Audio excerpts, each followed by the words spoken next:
नमस्कार, आप देख रहे हैं सुरपनिया सोशल क्लब। प्रमुख समाचारों के साथ मैं हूं समीउल्लाह चंपाणी। पहले सुर्खियों पर एक नजर। कोरोना रोकने में है विफल सरकार, जान से महत्वपूर्ण नहीं है चुनाव।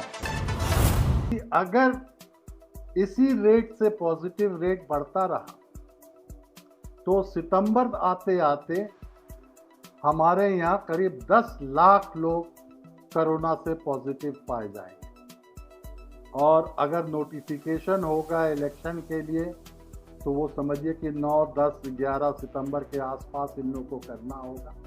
तो इससे सवाल उठता है कि इस हालात में इलेक्शंस कैसे होंगे।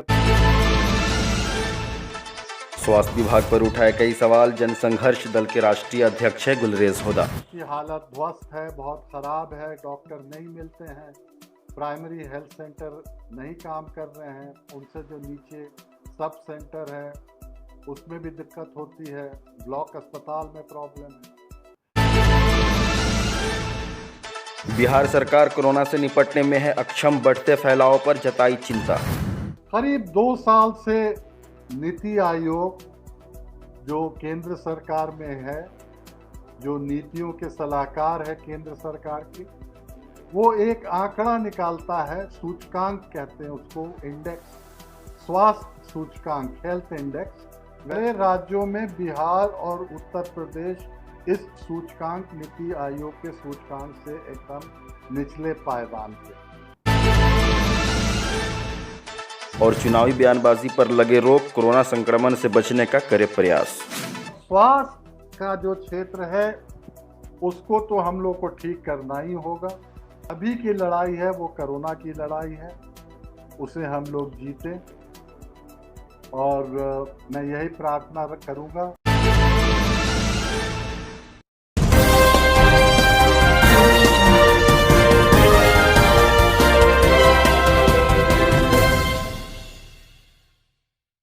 खबरें विस्तार। जनसंघर्ष दल के राष्ट्रीय अध्यक्ष गुलरेज होदा ने बयान जारी कर बिहार सरकार को कोरोना संक्रमण से निपटने में पूर्णतः अक्षम बताया है। उन्होंने कोविड-19 संक्रमण के बढ़ते फैलाव पर चिंता प्रकट करते हुए कहा कि सरकार का स्वास्थ्य तंत्र बिल्कुल तहस-नहस हो चुका है। कोरोना का फैलाव रुक नहीं रहा एवं अन्य बीमारियों एवं रोगियों से सरकार ने साफ मुंह भी मोड़ रखा है। स्थिति की भयावहता का अंदाज़ा इस बात से लगा सकते हैं कि 3 सदस्यीय केंद्रीय टीम हालात समझने के लिए पटना आई है। चुनाव कराने की हड़बड़ी में सरकार कोरोना से बचाव के उपायों को नज़रअंदाज कर रही है। उन्होंने कहा कि चुनाव जनता के लिए होता है, जनता चुनाव के लिए नहीं। मुख्यमंत्री दिल पर हाथ रखकर सोचे कि वर्तमान में चुनावी माहौल है क्या। अभी ही पटना गया जैसे शहरों में कम्युनिटी स्प्रेड के लक्षण तक दिखने लगे हैं। आभासी रैलियों, बैठकें तो हो सकती है, पर सत्ता पक्ष द्वारा आभासी चुनाव की बात करना हास्यास्पद है। दुनिया भर में कभी ऐसा उदाहरण नहीं दिखा। उन्होंने सरकार से मांग किया कि कोरोना खतरे के मद्देनज़र अन्य विभागों के पैसे भी विशेष प्रावधान पर स्वास्थ्य विभाग को आवंटित करे और मंत्रियों के चुनाव बयानबाजी पर रोक लगाकर कोरोना संक्रमण से बचने का प्रयास करे। हम लोग किस लक्ष्य से आगे आए हैं, पार्टी बनाए हैं, उसके बारे में भी कुछ हम लोगों को बातें करनी चाहिए। लोग हमसे पूछते हैं कि आपके पार्टी के नाम में जनसंघर्ष है, आप किस बात की संघर्ष करते हैं? सर, संघर्ष तो न्याय का होता है, संघर्ष अधिकार का होता है, अपने हक के लिए संघर्ष होता है, पर सबसे बढ़कर संघर्ष विकास के लिए होता है कि हमारे लोग समृद्ध बने, उन्नति करें, विकासशील बने। तो विकास के लिए जब अगर संघर्ष करना है तो मैं अक्सर ये कहता हूँ कि 4 बुनियादी चीज़ें हैं, 4 मौलिक आवश्यकताएं हैं जिसके बगैर कोई समाज विकसित नहीं हो सकता। इनमें है शिक्षा, इसमें है स्वास्थ्य, इसमें है सुरक्षा और इसमें है भूमि प्रबंधन। तो हमने सोचा क्यों नहीं हम एक श्रृंखला शुरू करें फेसबुक के माध्यम से, जिसको हम लोगों ने नाम दिया है बिहार की बुनियादी बातें। और इस श्रृंखला में अलग अलग विषय पे हम लोग हर हफ्ते या हर 15 दिन के बाद चर्चा करें, क्या मसाइल हैं, क्या समस्याएं हैं और ये कैसे ठीक हो सकते हैं। आजकल कोरोना महामारी का ज़माना है, इसलिए मैंने सोचा कि पहली कड़ी इस श्रृंखला में हम लोग स्वास्थ्य के बारे में बात करेंगे। तो जब बिहार की स्वास्थ्य की हम बात करते हैं तो पहली प्रतिक्रिया यही होती है कि हालत ध्वस्त है, बहुत ख़राब है, डॉक्टर नहीं मिलते हैं, प्राइमरी हेल्थ सेंटर नहीं काम कर रहे हैं, उनसे जो नीचे सब सेंटर है उसमें भी दिक्कत होती है, ब्लॉक अस्पताल में प्रॉब्लम है। ये सब हम लोग देखते हैं, पर इनको एक संदर्भ में देखा जाए, बजट के संदर्भ में, कि बिहार कितना पैसा खर्च करता है स्वास्थ्य पे और इससे क्या निकलता है, तो वो एक समझिए कि शुरुआती पॉइंट बिंदु है जहाँ से हम लोग आगे स्वास्थ्य के बारे में और चर्चा कर सकें। बिहार का जो बजट है 2021 जो चालू वर्ष है, करीब 2,11,000 करोड़ के आसपास का पूरा बजट। इसका 5% स्वास्थ्य पे खर्चा करती है सरकार, मतलब करीब 10,500 करोड़ बिहार सरकार स्वास्थ्य विभाग के माध्यम से सार्वजनिक स्वास्थ्य सेवाओं पे खर्चा करती है। तो इस 10,500 करोड़ से क्या उपलब्धियां मिलती हैं और किस गुणवत्ता की हमें स्वास्थ्य सेवाएं उपलब्ध हैं बिहार में, इस पे हम लोग को सवाल करना चाहिए या उस पर रोशनी डालना चाहिए।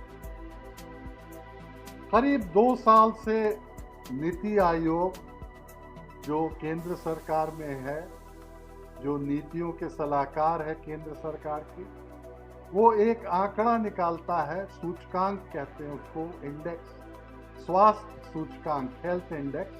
वैसे वो लोग शिक्षा पे भी निकालते हैं और वो लोग पानी उपयोग पे भी निकालते हैं, पर शिक्षा का जो अगर सूचकांक देखिएगा तो उन लोग 3 मापदंडों पे सब बड़े बड़े राज्यों की रैंकिंग करते हैं कि कौन अच्छा है, कौन 2 नंबर पे है, कौन 3 नंबर पे है और क्या किया जा सकता है।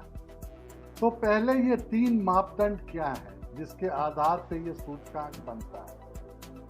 पहला है कि आपके जो स्वास्थ्य क्षेत्र है उसकी उपलब्धियां क्या है, कितने सेहतमंद हैं लोग, बच्चे पैदा होते हैं तो कितने बचते हैं, गर्भवती मायों का क्या होता है, अस्पताल कहाँ है नहीं है, स्वास्थ्य सेवाओं की गुणवत्ता, स्वास्थ्य क्षेत्र में उपलब्धियां एक मापदंड। दूसरा मापदंड है कि स्वास्थ्य क्षेत्र में प्रशासन की गुणवत्ता क्या है, जहाँ पर लोग चाहिए वहाँ लोग रहते हैं कि नहीं, काम से आते हैं कि नहीं, अपनी ड्यूटी करते हैं कि नहीं करते हैं, और ये सूचनाएं, सारी सूचनाएं जनता को मिलती हैं या नहीं मिलती हैं, या जो भी सरकारी कर्मचारी है जो मॉनिटर करता है, जो देखता है, जो नियंत्रण करता है, वो उसको सही वक्त में सूचना मिलती है कि नहीं कि ये शासन, स्वास्थ्य क्षेत्र का शासन ठीक तरह से हो रहा है। और तीसरा मापदंड पे देखते हैं नीति आयोग कि जो इनपुट होता है, जो उसमें चीज़ें लगती हैं, जो बजट कितना है, मटेरियल कितना है, लोग की गुणवत्ता कितना है, वो तीसरे मापदंड है। तो इन तीनों मापदंड पे सब मिला के करीब 23 इंडिकेटर होते हैं, नीति आयोग रैंकिंग करती है। अब हम आपसे पूछना चाहेंगे कि आप क्या समझते हैं कि 1 नंबर कौन सा स्टेट आता होगा जो पिछले 2 सालों से 1 नंबर पे अपनी स्वास्थ्य सेवा की गुणवत्ता के आधार पे 1 नंबर। आपका कहना गलत नहीं होगा अगर आप केरला आपके जहन में आता है। केरला, तमिलनाडु, हिमाचल प्रदेश, कर्नाटका, खास करके दक्षिण के जितने राज्य हैं, यहाँ पे ये सूचकांक में बहुत ऊपर। और नीचे में कौन आते हैं? नीचे में आते हैं हिंदी पट्टी के राज्य। सबसे आखिर में है उत्तर प्रदेश और उसके साथ बहुत करीब लगा हुआ बिहार। मतलब बड़े राज्यों में बिहार और उत्तर प्रदेश इस सूचकांक, नीति आयोग के सूचकांक से एकदम निचले पायदान पे। तो यही दर्शाता है कि जो 10,500 करोड़ हम खर्चा करते आए हैं स्वास्थ्य क्षेत्र में, तो हमें उपलब्धियां ऐसी हैं कि जो 21 बड़े राज्य हैं, अगर स्वास्थ्य सेवाओं की गुणवत्ता की रैंकिंग की जाए, श्रेणीबद्ध उनको रखा जाए, तो बिहार और उसके साथ उत्तर प्रदेश आखिरी पैदान पे। ये आखिरी पैदान पे क्यों है? पहला सवाल तो ये है कि हमारे पर्याप्त मात्रा में क्या हमारे पास डॉक्टर हैं कि नहीं? हमारे पास पर्याप्त मात्रा में डॉक्टर नहीं है। मैं आपको कुछ आंकड़े देना चाहूँगा। WHO जो विश्व स्वास्थ्य संगठन है, जिनीवा स्विट्जरलैंड में है, वो दुनिया के सारी स्वास्थ्य सेवाओं के बारे में बात करती है। आजकल कोरोना में भी बहुत न्यूज़ में है, खबरों में है। उनका एक मापदंड है कि अच्छे स्वास्थ्य सेवा उपलब्ध कराने के लिए हर 1000 लोगों पे, हर 1000 आबादी पे एक डॉक्टर होना। ये नहीं है बिहार में और ना हिंदुस्तान में, इंडिया में। हिंदुस्तान में ये आंकड़ा आता है कि हर एक डॉक्टर पे 11,000 लोग, और बिहार में हर एक डॉक्टर पे 38,000 लोग। तो समझिए कि कितनी कमी है डॉक्टरों की। अगर हम लोग WHO का मापदंड अपनाएं तो हमारे जितने डॉक्टर्स अभी हैं उनको 38 गुना हमको आगे करना पड़ेगा। तो ये पहाड़ बहुत ऊंचा पहाड़ है। हम लोगों को बहुत दूर जाना है कि सही पर्याप्त मात्रा में डॉक्टर उपलब्ध। एक दिलचस्प बात यह है, और ये मुझे दर्द भी होता है, शोक की बात है, कि बिहार में पर्याप्त मात्रा में डॉक्टर नहीं है, पर जो सैंक्शनड पोस्ट हैं, जो स्वीकृत पोस्ट हैं, उन पे भी पूरी बहाली नहीं हो पाती। और क्यों नहीं हो पाती है, ये सरकार को समझाना चाहिए। मसलन जैसे सामान्य डॉक्टर, जनरल डॉक्टर जिसको कहते हैं, बिहार में उनके सैंक्शन पोस्ट हैं करीब 700। 50% अभी पोस्ट रिक्त है, वैकेंसी। मतलब 700 में से ले लीजिए 350 डॉक्टर अभी बहाल नहीं हुए हैं, हालांकि वो पोस्ट सैंक्शनड है। उसी तरह जो स्पेशलिस्ट हैं, विशेषज्ञ हैं डॉक्टर के, उनके पोस्ट हैं 700, उनके भी 700 पोस्ट। उनकी यहाँ रिक्तियां, वैकेंसियां 44% रिक्तियां, मतलब आधे से थोड़ा कम हम डॉक्टर नहीं बहाल कर पाए। और हम कहते हैं हमारे यहाँ बेरोजगारी है, डॉक्टरों को नौकरी नहीं मिलती। तक के लिए इतना ही। उत्तर बिहार की तमाम छोटी बड़ी खबरों के लिए देखते रहिए सुरपनिया सोशल क्लब। नमस्कार।